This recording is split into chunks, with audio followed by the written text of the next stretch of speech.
नमस्कार विद्यार्थी मित्रांनो, आपण पाहतो 11th स्टँडर्डचा फर्स्ट टॉपिकचं नाव काय आहे? Unit and measurement. या टॉपिकला सुरुवात केली त्यावेळी सुरुवातीला आपण पाहिलं फिजिकल क्वांटिटी.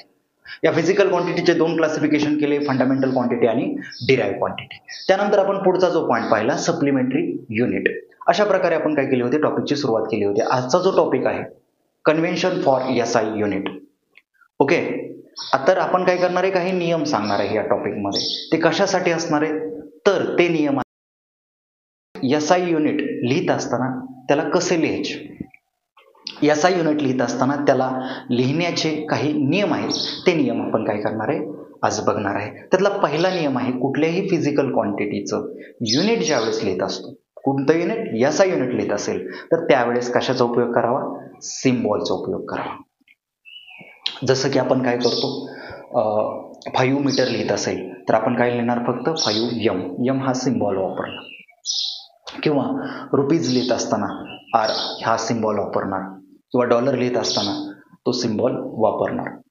ओके, किंवा रेजिस्टन्सचं युनिट लिहित असताना आपण काय करणार, ओम्स हे हा सिम्बॉल काय करणार, आपण वापरणार. हा झाला पहिला नियम, म्हणजे काय वापरायचा आहे, सिम्बॉल वापरायचा. दुसरा नियम असा आहे की जर एखाद्या फिजिकल क्वांटिटीचं युनिट लिहित असेल तर त्यावेळेस त्यातलं कम्प्लीट लेटर लिहित असेल तर त्यातलं पहिलं लेटर जे असावं ते कसं असावं, स्मॉल असावं. जसं की न्यूटन मधलं काय आहे, एन कसं आहे, स्मॉल आहे.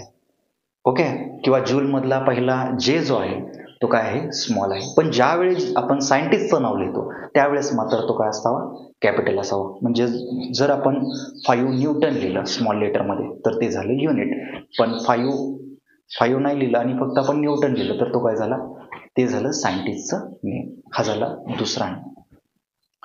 तिसरा नियम आहे की ते सिंग्युलर फॉर्ममध्ये लिहू, प्लुरल फॉर्ममध्ये लिहायचं नाही. म्हणजे काय, अनेक वचनी रूपात लिहायचं नाही, एक वचनी रूपात लिहायचं. म्हणजे न्यूटन्स वगैरे असं करायचं नाही, एस लिहायचं नाही, एन लिहायचं फक्त. हा झाला तिसरा नियम. चौथा नियम काय आहे, तर चौथा नियम असा आहे की कोणतेही फिजिकल क्वांटिटीचं युनिट लिहिलेलं असल्यानंतर त्याच्या पुढे फुल स्टॉप लावायचा नाही. हा कितवा नियम आहे, चौथा नियम. की आपल्याला प्रत्येक सेंटेन्स कंप्लीट झाल्यानंतर एक वाटतं की तिथं फुल स्टॉप लावायचा, तर असा फुल स्टॉप लावायचा नाही. हा झाला चौथा नियम.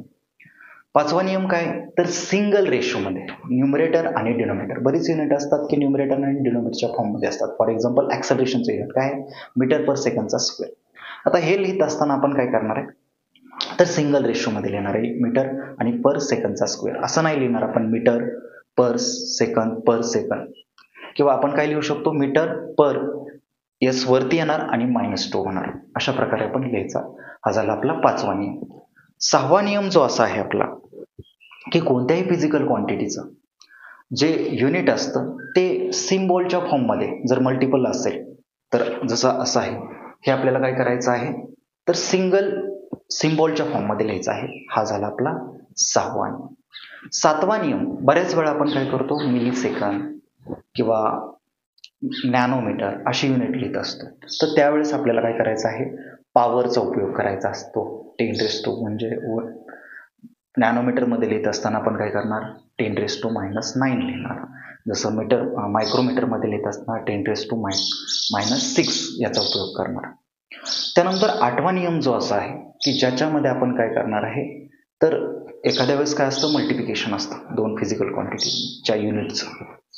तर त्यावेळेस मात्र आपण काय करणार, त्यांच्यामध्ये थोडासा स्पेस ठेवणार आहे. किंवा या फिजिकल या क्वांटिटीच्या मध्ये काय वापरणार, डॅश वापरणार. जेणेकरून जर आपण चिकटून लिहिलं तर त्याचं मिनिंगच काय होऊ शकतं, मीटर सेकंद असेल तर काय होणार, त्याचं मिली सेकंद असा पण मिनिंग होऊ शकतो. त्यामुळे आपण काय करणार, तिथं थोडासा स्पेस ठेवणार आहे किंवा तिथं काय वापरणार आहे, हायफन वापरणार. ओके, लक्षात आलं.